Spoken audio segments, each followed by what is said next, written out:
Muy bien, hermanos, Dios les bendiga. Muchas gracias por invitarme a estar aquí con ustedes. Yo creo que sí hay que ajustar algo aquí por el... Creo que no. El diseño de Dios es variable, ¿verdad? Es en cada uno de nosotros. Muy bien, entonces damos gracias a Dios por la invitación y como le dijo el hermano Pastor Raúl, somos conocidos de hace mucho tiempo. La familia Pelayo también los conocí ahí en el instituto con el hermano Jerry, a Daniel también es ahí cercano a donde estaban las instalaciones. Y doy gracias a Dios por su palabra, doy gracias a Dios por mi esposa que ha pues tenido que sortear algunas cosas y sobre todo las debilidades en el carácter que tenemos como cristianos. Las eh, pues esas áreas donde tenemos que madurar como creyentes. Y como lo dijo el hermano Raúl, nuestros planes es estar pues en el tiempo de Dios, ahora sí que en el tiempo de Dios, en San Luis Potosí. Hay algunas personas ya con las que tenemos estudios.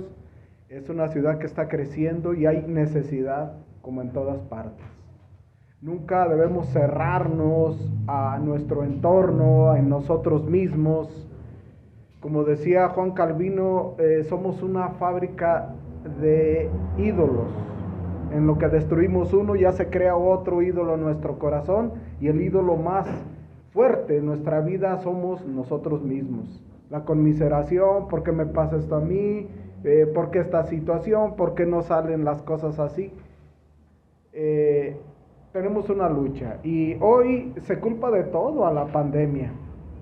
Es cierto que fue un parteaguas, pero ya venía la situación mal, donde nos encerrábamos en nosotros mismos. Hoy, pues la pandemia nos forzó a centrarnos ahí y estar muchas veces siendo presa de los medios electrónicos y todo pareciera para bien, que iba a haber más convivencia en la familia, pero vemos que ha aumentado la violencia, ha aumentado la destrucción familiar. Entonces tenemos retos como cristianos. Uno, mostrarnos como luz, mostrar ese cambio que Cristo ha hecho en nuestro corazón visiblemente a los demás. El mundo entero está en tinieblas, ¿verdad? Cuando Cristo vino también dijo que esa ciudad estaba asentada en tinieblas. Entonces tenemos un reto post pandemia. Y no debemos ser afectados como el mundo, como aquellos que no conocen y que no son verdaderos hijos de Dios. Nosotros tenemos un reto de trabajar, de sobreponernos, de luchar contra aquello que el mundo nos está diciendo es normal. Lo que para el mundo es normal, para nosotros debe ser anormal, porque somos nuevas criaturas. Un pastor dijo que la doctrina dominante en el Nuevo Testamento no es la justificación, sino es esa frase tan repetitiva en las últimas cartas, en Efesios, en Colosenses, esa definición en Cristo, en Cristo. Se repite mucho porque es la posición que tenemos ahora que hemos reconocido nuestra condición de pecadores perdidos y que ahora tenemos que vivir conforme a la voluntad de Dios. Y para eso requiere un compromiso. Todo mundo espera ver un misionero joven, una persona de pocos años, para mostrar que hay energía, pero Dios tiene su tiempo y Dios nos va moldeando. Hubo un misionero que viajó a lo que antiguamente se llamaba Persia, lo que hoy es Irán. Todavía hace 200 años o menos, yo creo, se hablaba el persa y los musulmanes totalmente destruyeron todo ese legado cultural, histórico de los persas. Pero hubo un hermano llamado Henry Martyn, misionero inglés, que decidió dejar las comodidades de Londres, del Reino Unido, que era potencia en aquel entonces, para ir a ese lugar.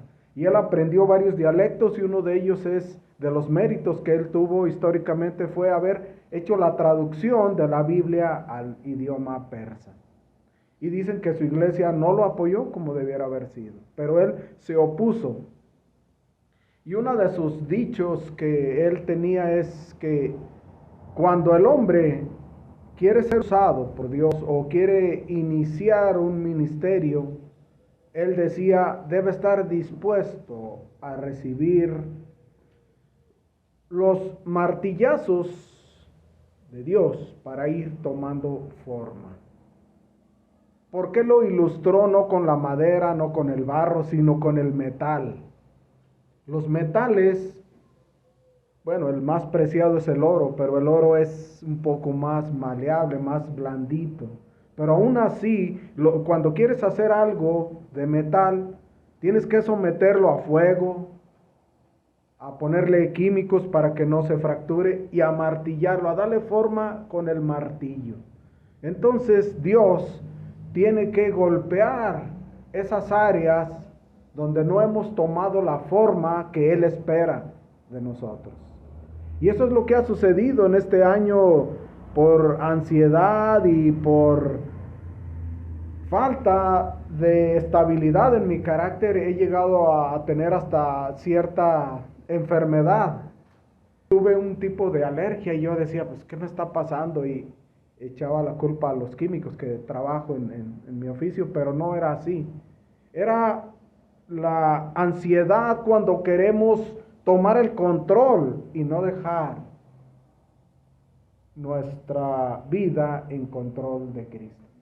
Yo le digo, hermana, hermano, si usted está sufriendo, está angustiada o angustiado porque no salen las cosas como usted quiere, es porque estamos llevando nuestra vida bajo nuestro control, no bajo el control de Cristo.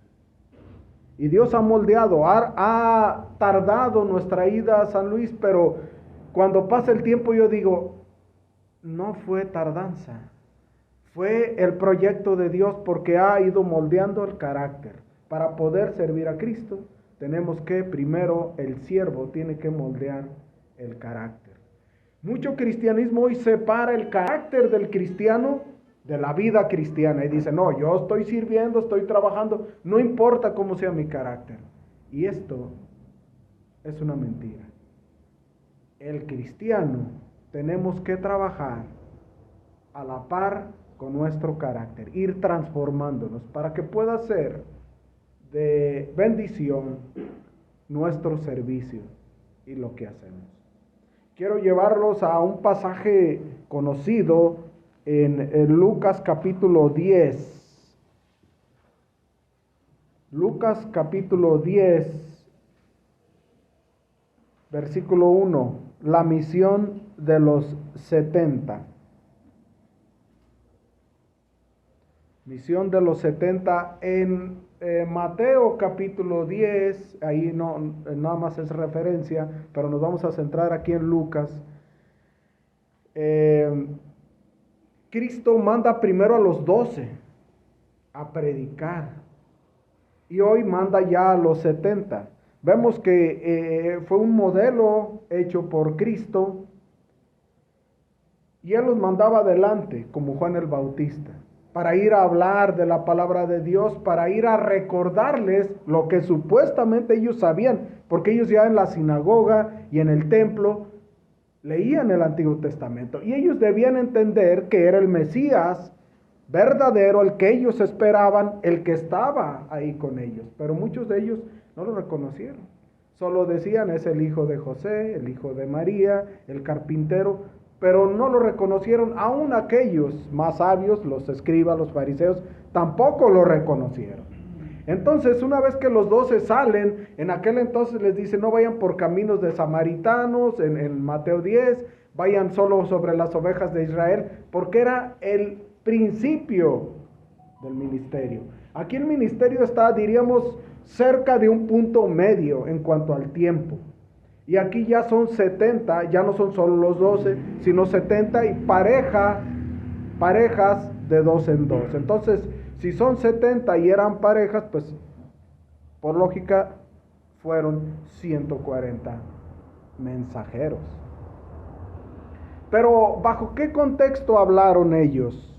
Necesitamos saber qué condiciones había y qué tiempo era. En el contexto vemos los pasajes atrás y adelante que los discípulos no habían entendido el mensaje tan claramente.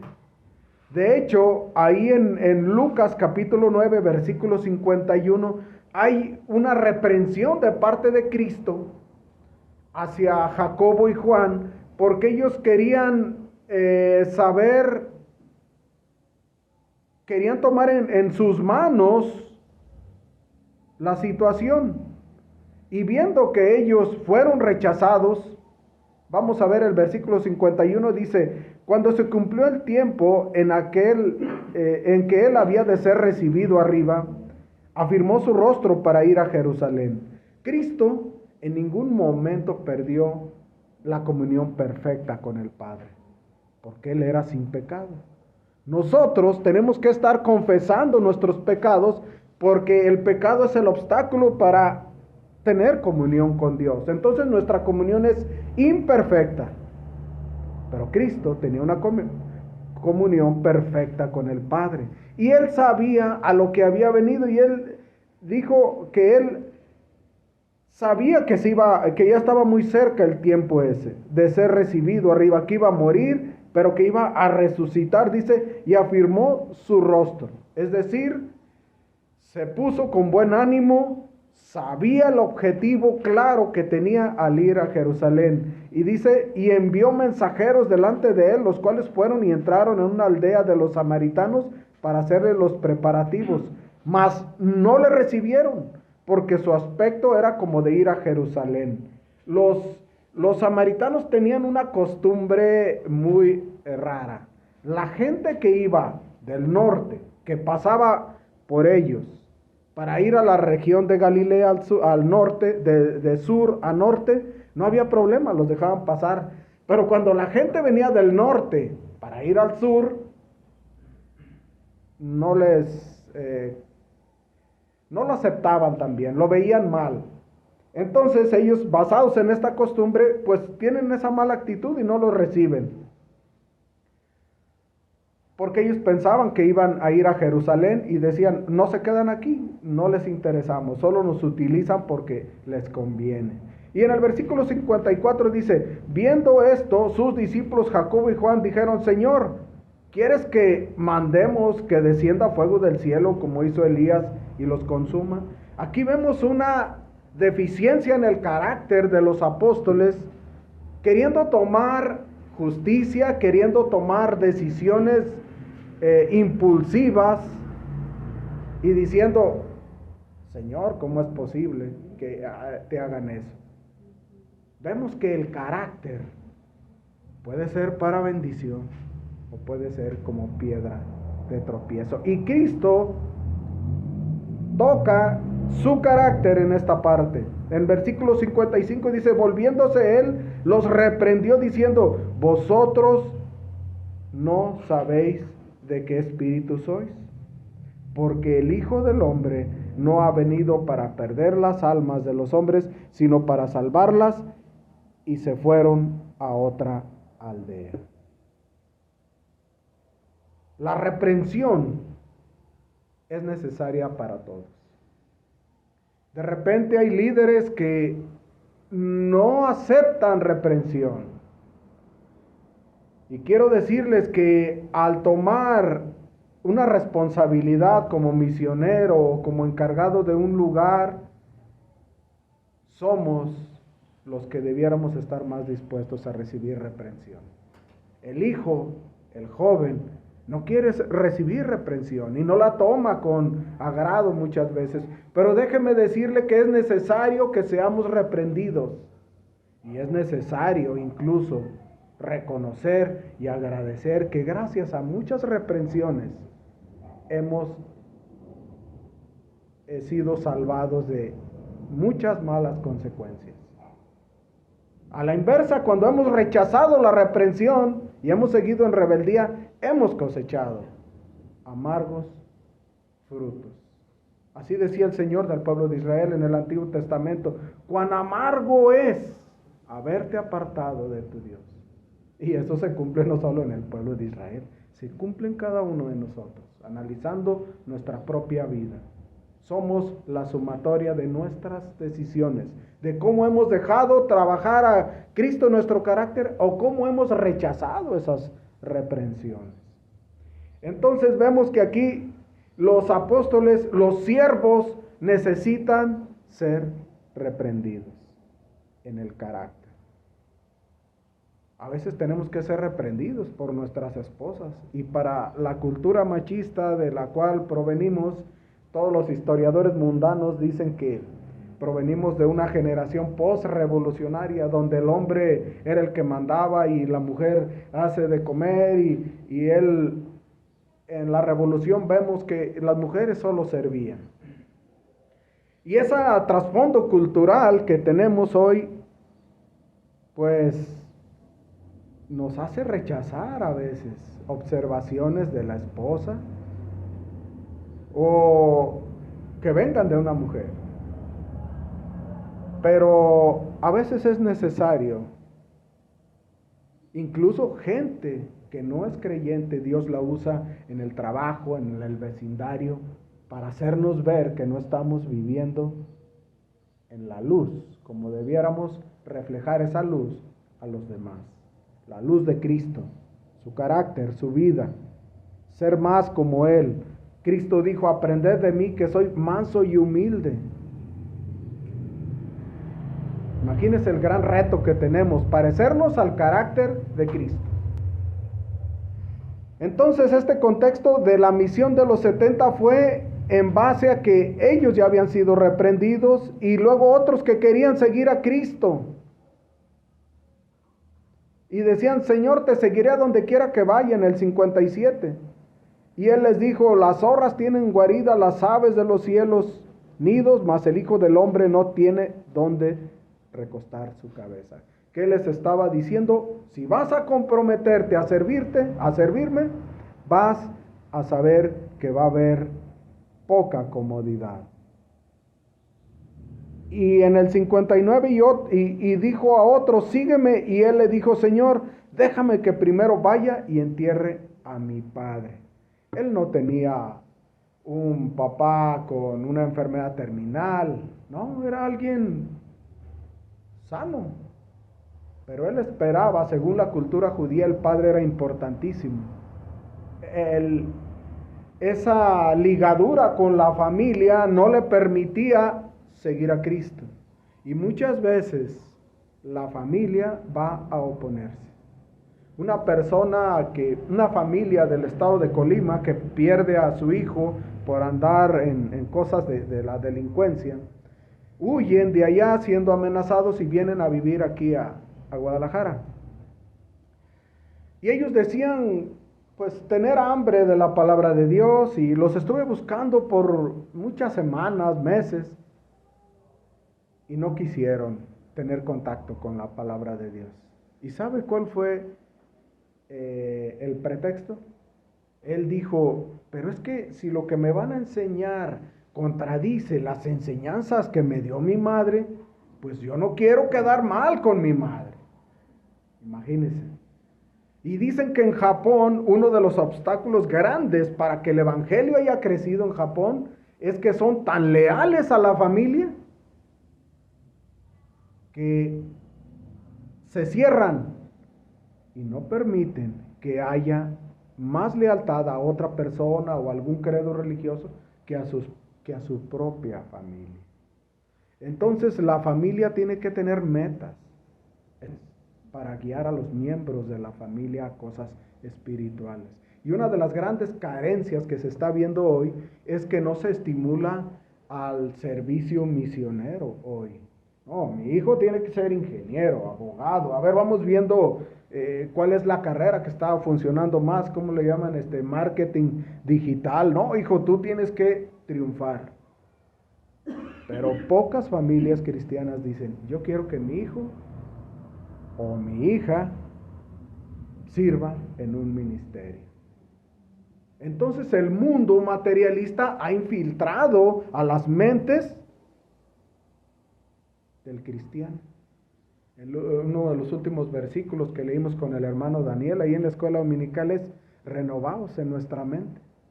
Y si hay algo peligroso al cual estamos expuestos hoy con los medios electrónicos es el celular. Dicen los que saben que tenemos 62,000 pensamientos diarios. Yo no sé, yo no me acuerdo de tantos, pero según ellos dicen, los que estudian la mente. Ahora, de todos ellos, o de los que nos podemos acordar, ¿cuántos de esos pensamientos en un día honran a Cristo? ¿Y cuántos ofenden a Cristo? Entonces, imagínense, necesitamos renovar nuestra mente, porque el mundo va a estar lanzando dardos en los medios electrónicos. Es muy diferente la mente de un cristiano hace 30 años. En el 1800, cuando el gran teólogo John Nelson Darby se dio cuenta que se había inventado el telégrafo, que podía alguien comunicarse rápidamente a otro lugar, él dijo, la venida del anticristo está cerca. Mira nomás cómo, imagínese si él viviera en este tiempo. Sería peor. Entonces, la lucha no va a ser más fácil, hermanos. La lucha para el cristiano va a ser más complicada cada día. Ya no está el enemigo allá. Antes decía, no, mis hijos son buenos, están adentro en la casa, no salen a la calle. Cuidado con eso. Entonces, vemos un trabajo para poder servir a Dios. Y no tiene que pensar en ser pastor o misionero. Todos tenemos una misión a nuestro alrededor, con los familiares, con los vecinos, con los compañeros de trabajo. Tenemos que reflejar la luz, un cuerpo que hace reflectancia de la luz de la palabra de Dios hacia los demás. Y vemos que Cristo moldea el carácter, les dice que no va a haber comodidad a los servidores, les dice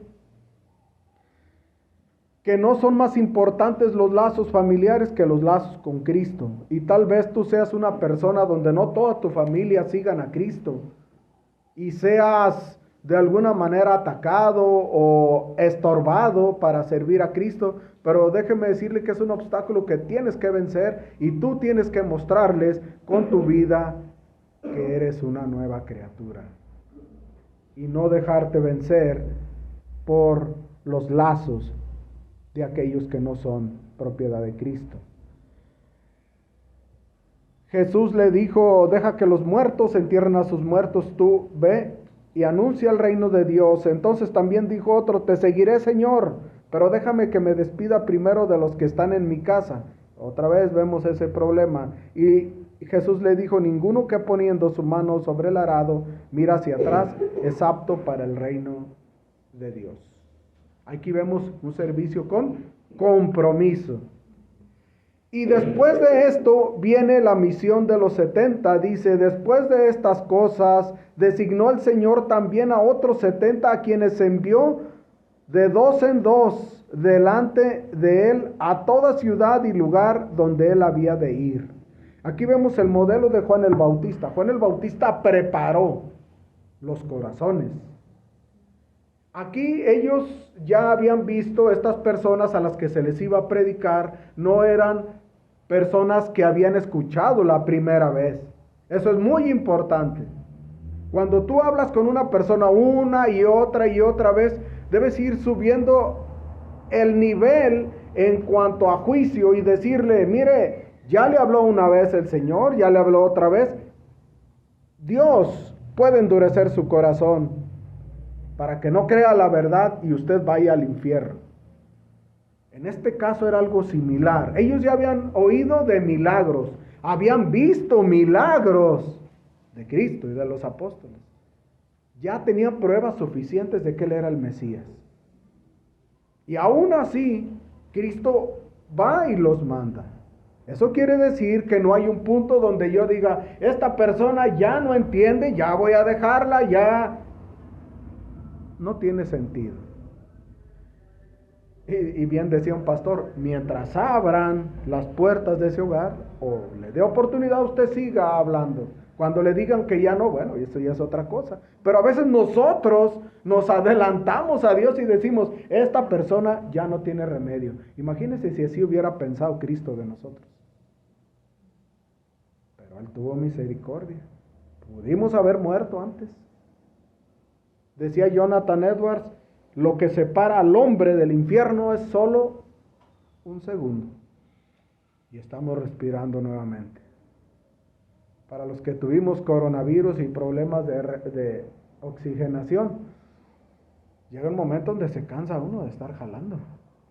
Y hay gente que dice, ya no quiero vivir.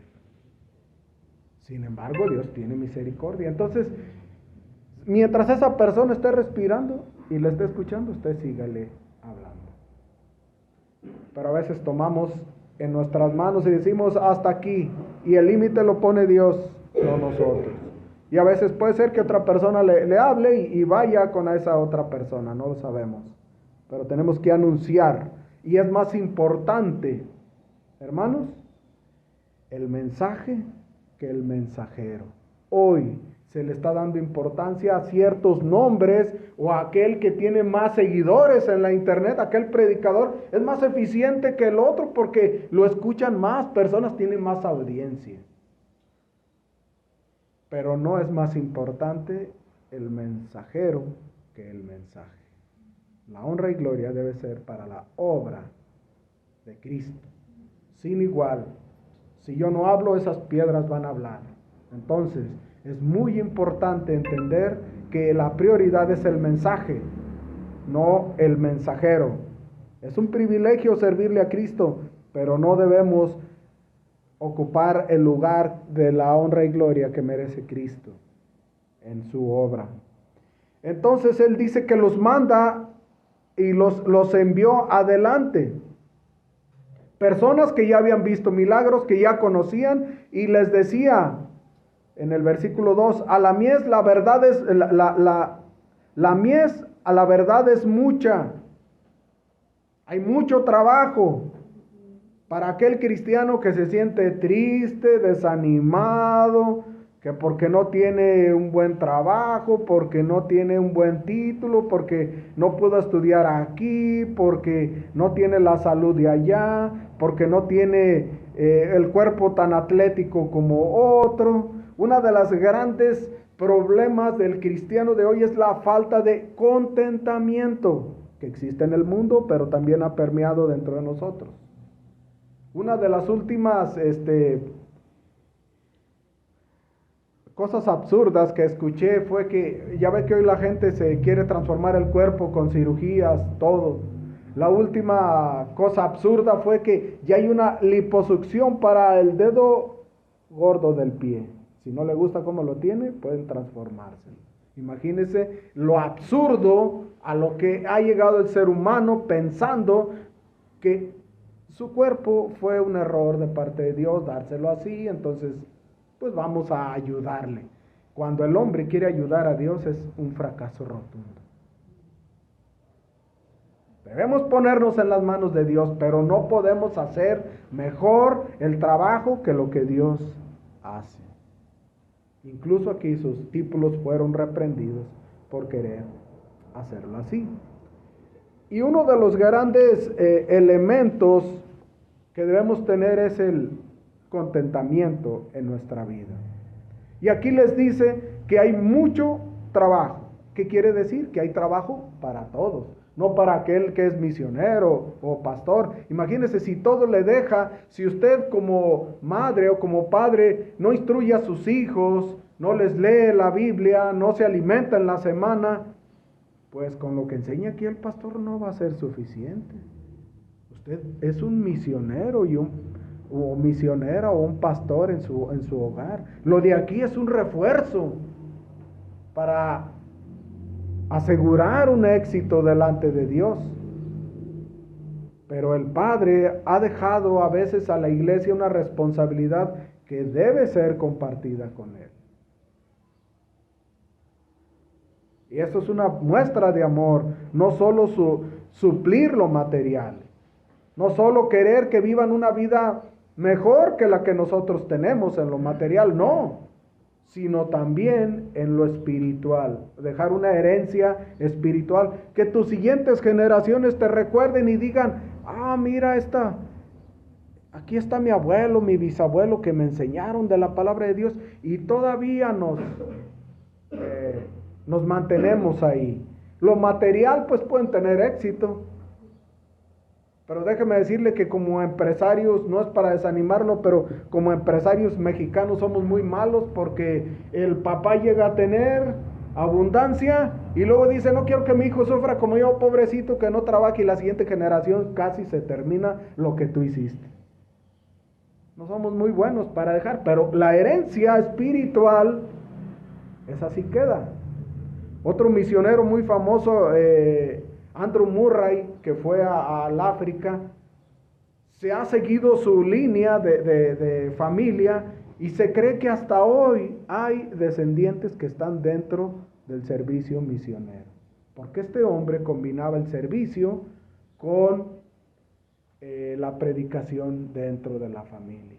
Fue un gran misionero, pero sus hijos, sus nietos, bisnietos, se llegaron incluso hasta tener matrimonios con gente que servía en el servicio a Dios. Y hasta hoy en día ese apellido Murray sigue estando dentro de los misioneros de hoy en día.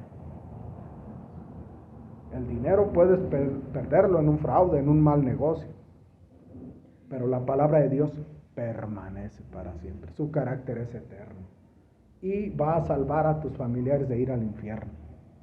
El dinero no, el dinero condena, esclaviza. Entonces vemos que les decía que la verdad del trabajo es mucho.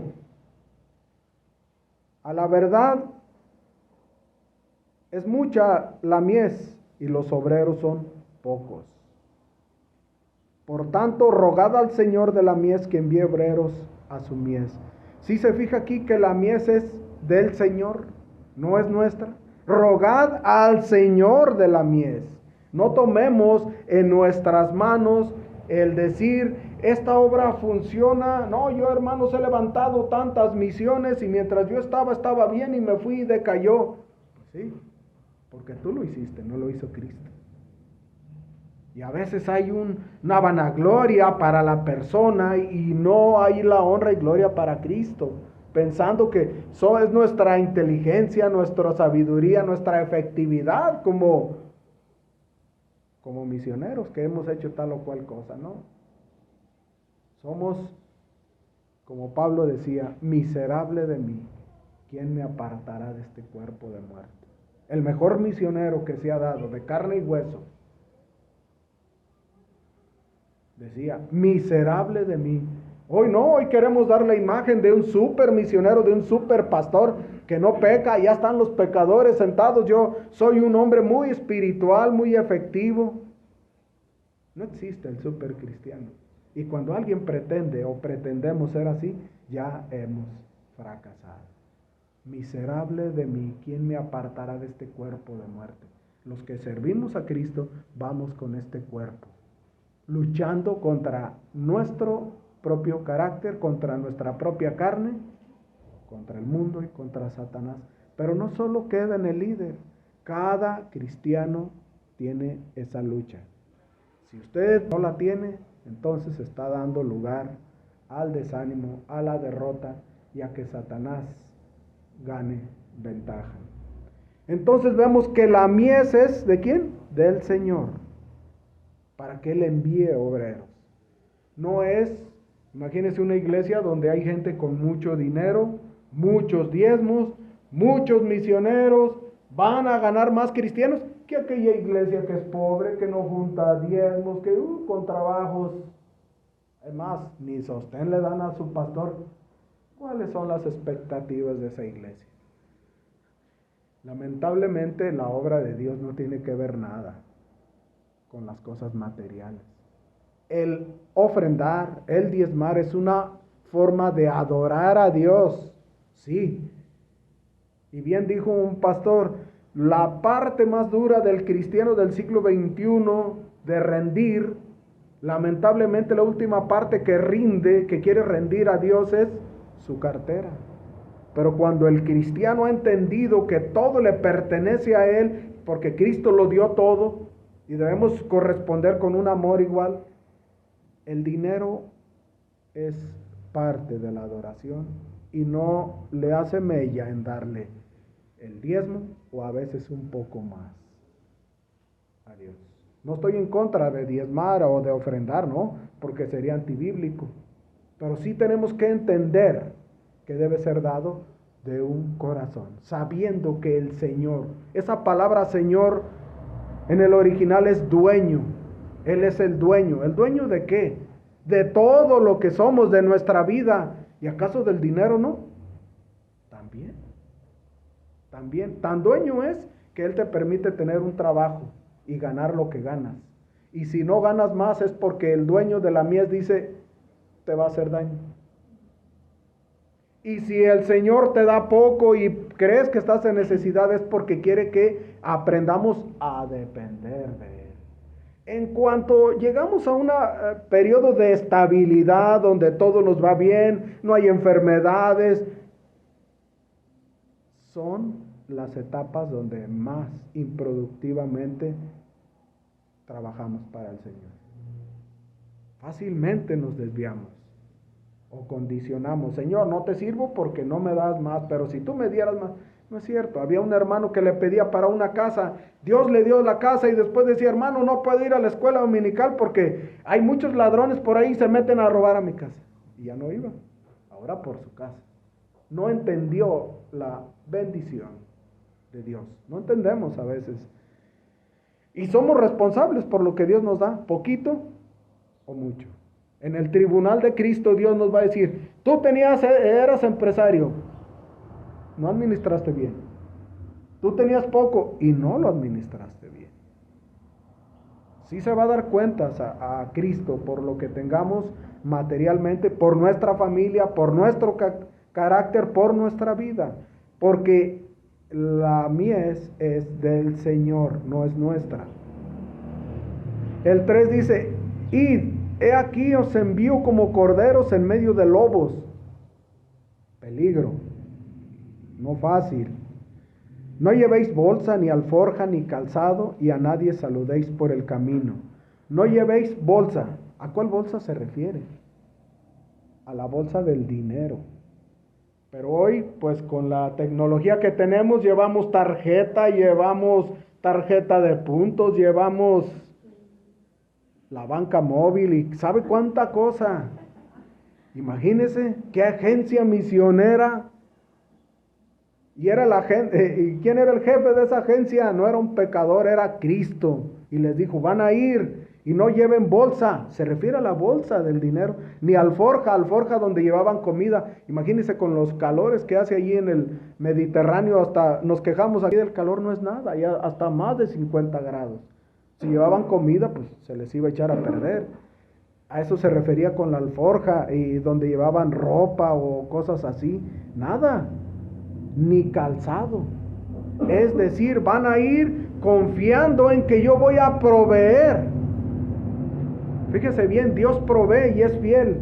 Él nos provee días de 24 horas. Nunca nos ha dado un día de 20 horas, ¿verdad? Parece así por nuestro afán. Pero Él cumple. Él sustenta. Él es fiel. Pero no confiamos en esa fidelidad.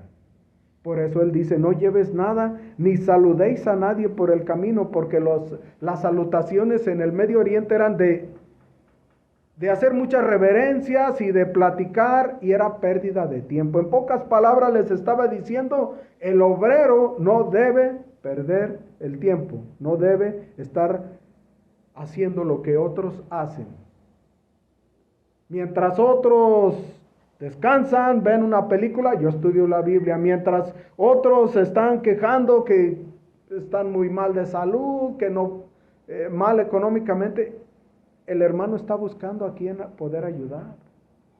¿Cuál enfermo se le puede echar la mano? ¿Qué hay que hacer? Entonces, por eso dice, no saludéis a nadie en el camino, no por no ser amables, no, se refería a eso, a que los que iban caminando a veces se entretenían y en la plática, si va a platicar, meta el tema de Cristo. Y tal vez no dure mucho su plática, tal vez sí, no lo sé, solo Dios sabe. Pero por eso les decía, porque eran salutaciones largas y ahí se perdía el tiempo si no se daba prioridad a Él.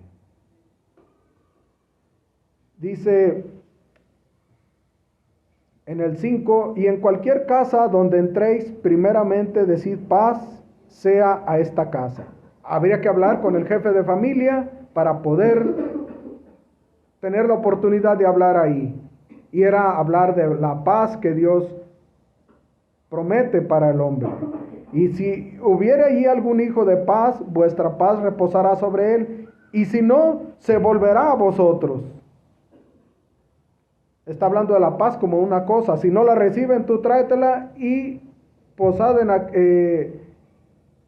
y va a volver a vosotros. Dice, y posad en aquella misma casa, comiendo y bebiendo lo que os den, porque el obrero es digno de su salario. No os poséis de casa en casa. Solo aquellos que, donde había buena actitud, donde habían recibido el mensaje, ahí sí se podía tener comunión. En cualquier ciudad donde entréis y os reciban, comed los que os pongan adelante. ¿Sí? No vamos a poner pretexto. ¿Qué es lo que Dios nos dio? Hoy nos dio frijoles, mañana también, pasado, gracias por eso. Entonces estaba hablando de gratitud, de contentamiento en el servicio a Dios. Dice, y sanad a los enfermos que en ella haya, y decirle, se ha acercado a vosotros el reino de Dios. Ahora, estos mensajes eran para comprobar que ellos eran los verdaderos discípulos del Mesías, por eso tenían ese poder de hacer milagros. Ahora, nosotros no hacemos sanidades, ¿verdad? Ya no tenemos, no hablamos en lengua, no tenemos don de profecía. ¿Qué vamos a ofrecer a la gente? ¿Cuál es nuestra parte milagrosa que va a traer la atención de los demás? Nuestro testimonio, nuestra vida, cómo hablamos, cómo vestimos, cómo dirigimos nuestra familia, cómo nos dirigimos en tratos, cómo hacemos nuestro trabajo, nuestro servicio a los demás, a tus clientes. Esa es la parte milagrosa que el mundo está esperando de nosotros. Un verdadero carácter transformado. Aquí les dijo de sanidades porque todavía era el tiempo. Hoy ha cesado todo eso. Pero hay una herramienta muy fuerte. Una transformación visible. Va a traer a otros al Evangelio. Un mal testimonio va a alejarlo. Usted lo sabe. ¿Cuánta gente se ha retirado por malos testimonios? ¿Cuánta gente ha llegado por buenos testimonios? Somos responsables de lo que hacemos, de lo que decimos y de alejar o de ser piedra de tropiezo. Entonces vemos ahí mismo, más adelante dice, en el 8, cualquier ciudad donde entréis y os reciban, comed lo que os dé, o los que os pongan adelante, y sanad a los enfermos, que en ella haya, y decirles, se ha acercado el reino, se ha acercado a vosotros el reino de Dios. En cualquier ciudad donde entréis y no os reciban, saliendo por la calle, decid, aún el polvo de vuestra ciudad que se ha pegado a vuestros pies, lo sacudimos contra vosotros. Por esto sabed que el reino de Dios se ha acercado a vosotros, y os digo que en aquel día serán más tolerables los castigos para Sodoma que para aquella ciudad. ¿Por qué de repente cierra con ese juicio? Porque ellos ya habían escuchado, ya habían visto milagros. Y sabes una cosa, debes sentir tristeza porque va a haber juicio para ellos. ¿Por qué mayor juicio que para lo que era Sodoma? Porque Sodoma y Gomorra no vieron al Mesías, no vieron sus milagros. Esta generación le rechazó. Pero que no sea el rechazo del mensaje de hoy por nuestra culpa, por nuestra hipocresía, porque no checa lo que decimos con lo que vivimos. Que no sea eso, hermanos, lo que frene el avance del Evangelio en nuestras vidas. Y una de las cosas que sucede con estos 70, ¿cuál es el resultado de esa,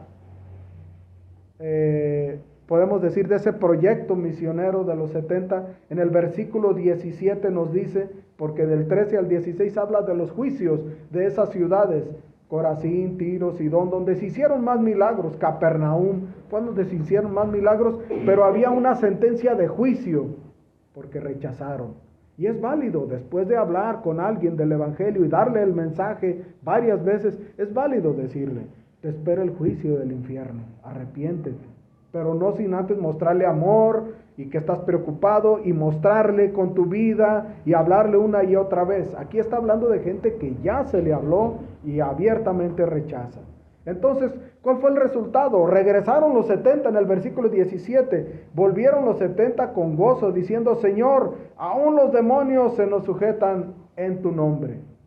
Ahí vemos nuevamente la vanagloria. Nuevamente vemos la vanagloria. ¿Sí lo ven tan fácil?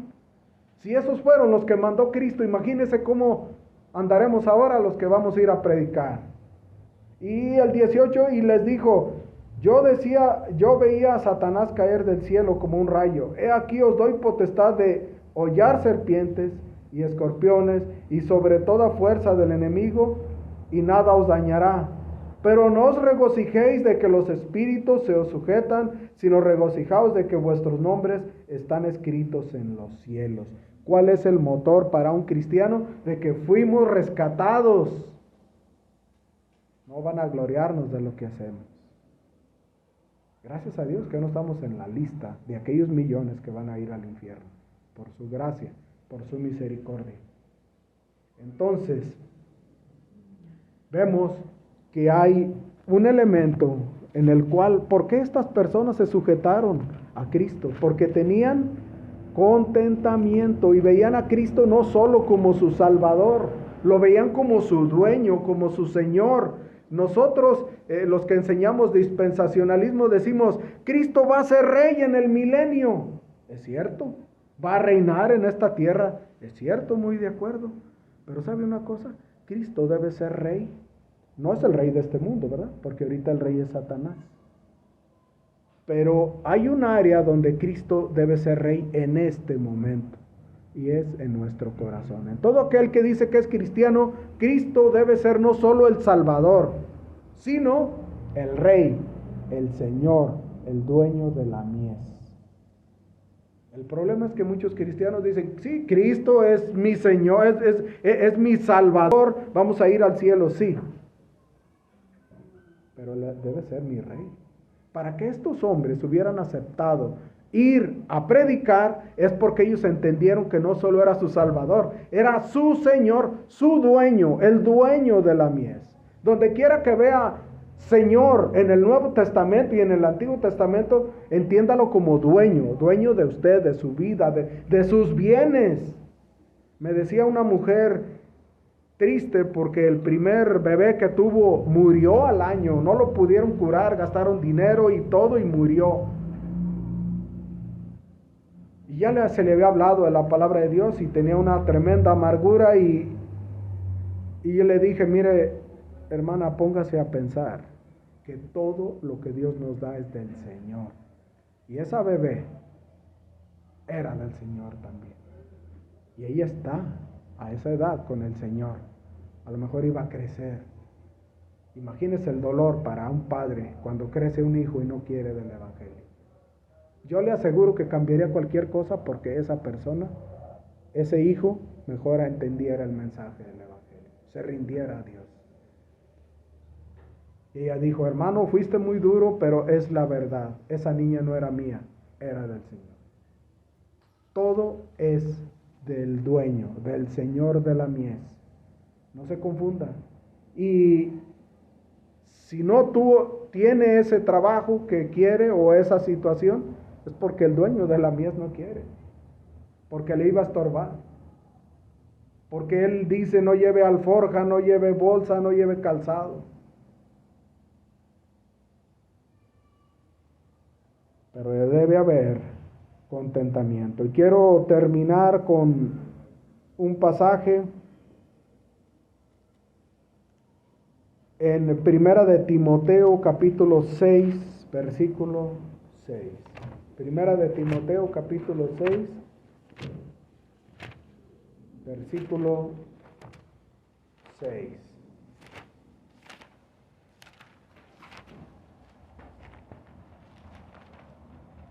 ¿Alguien que lo tenga puede leerlo, por favor? Pero gran ganancia es la piedad acompañada de contentamiento. Ahí está. ¿Qué es la piedad? La piedad, esta palabra da la idea de andar en los estándares de Dios, en los caminos de Dios. No andar a la orilla hasta donde nos permite, sino andar centrados en lo que a Dios le agrada, en los límites de Dios, respetándolos. Esa es la piedad. Y gran ganancia es andar en la voluntad de Dios. Pero esta piedad debe ir acompañada de contentamiento. Usted pensaría que los cristianos que tienen estabilidad económica son más gozosos que los cristianos pobres. Pero déjeme darle la noticia que esto no es cierto. Yo veo cristianos con estabilidad económica y no hay gozo, porque no hay contentamiento. A veces que me veo al espejo no me preocupa las arrugas porque digo es inevitable. Hace tiempo sí, los que hacen ejercicio, los jóvenes, piensan que nunca van a tener un envejecimiento. Pero lo que me preocupa cuando veo mi cara es esta parte, porque tengo arrugada esta parte, y no por vanagloria, sino por estética, sino que muestra que he tenido el ceño así por mucho tiempo, preocupado, afanado por lo que no debiera. Imagínense, yo le digo a alguien, no te preocupes, hermano. Hermano, yo veo su cara que es de preocupación. Entonces imagínese hasta dónde impacta nuestra vida, lo que hacemos, lo que transmitimos a los demás. Y este pasaje no es para ustedes, es para mí también. Es bueno andar dentro de la voluntad de Dios, servir a Dios, pero estos 70 fueron con contentamiento. Hay que estar contentos, hermanos, por lo que tenemos, por lo que no tenemos, por aquello que se nos ha negado de parte de Dios, porque es el Señor de la mies el que administra nuestra vida. Que podamos administrar nosotros los bienes con responsabilidad y con espiritualidad. Que podamos administrar bien nuestro tiempo y administrar nuestro trato con nuestra esposa, con nuestros hijos. Y que podamos vivir diferente al mundo. El mundo no tiene contentamiento y no es por la pandemia, después de la pandemia, que todo ahora está muy cara, la inflación está muy alta. ¿Sabe una cosa? En tiempos de pandemia hubo países como Perú que fueron tan golpeados y muy pobres que juntaban todas las verduras y la comida y se iban a donde les regalaran comida y carne, no importa la calidad que fuera, y hacían ollas y hacían comedores comunitarios y de ahí le servían a la gente. Pero ¿sabe una cosa? Muchos pensamos, eso ya pasó. No es cierto. Argentina tiene una inflación tan alta que todavía están haciendo eso en la Argentina. Todavía usted no tiene para comer, tiene que ir allá y allá le dan su plato para comer. Nosotros tenemos un poco más de la comida, entonces estamos mejor, ¿verdad? No se compare con Bill Gates, no se compare con los millonarios, compárese con los que están abajo y verá.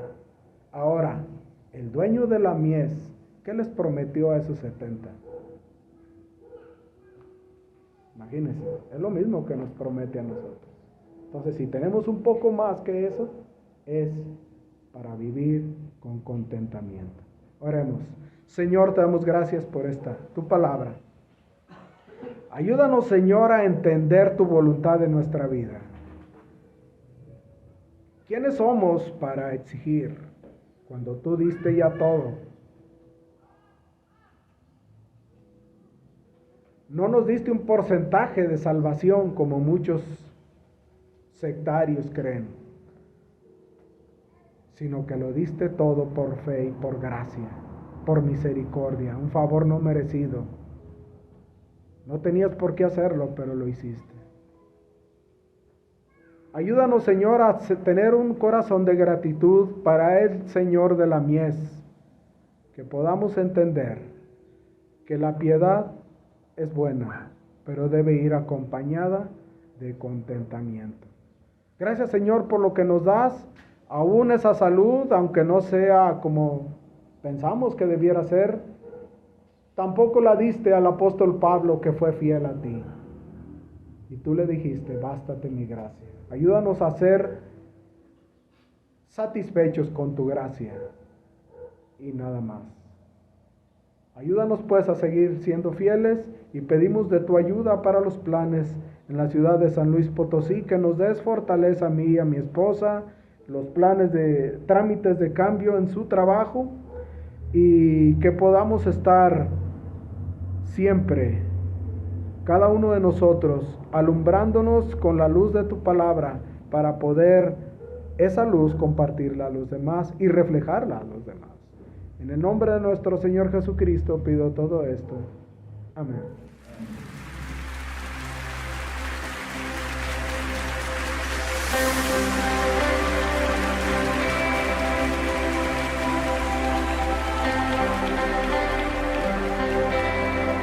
En todo tiempo yo bendeciré el nombre de mi Salvador, mi buen pastor, la luz que guía mi caminar. Confiaré en su fidelidad en medio de la oscuridad. Permaneceré, yo no temeré.